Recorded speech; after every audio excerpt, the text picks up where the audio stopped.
Hello guys, pag-usapan lang natin ang breaking news na exclusive nga naman guys na pinag-uusapan ng mga netizens at ng mga Katden fans. Chip Kat, Catherine Bernardo spicy up passion for cooking.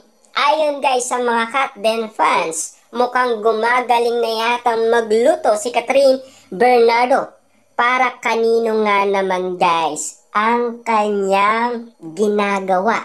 Ibig sabihin ba nito, meron siyang inspirasyon sa kanyang ginagawa? Siyempre, alam naman natin guys, tumikim na si Alden Richards sa luto ni Catherine Bernardo at spotted pa yan guys na pinag-usapan ni na Mark at Marvin na nakasama nila sa Hello Love Again.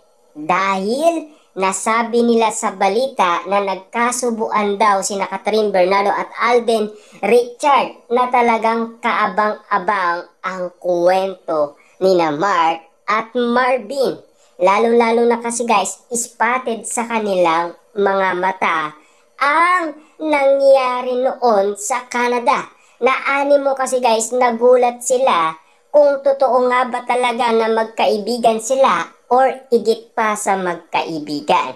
At lilinaw na yan guys ni Marvin sa atin na ang kanyang sinasabi, ang love at chemistry, hindi daw yan fake news. Talagang legit daw yan at totoong totoo. Ibig sabihin lang nito guys, para kay Alden lahat ng ginagawa ni Catherine Bernardo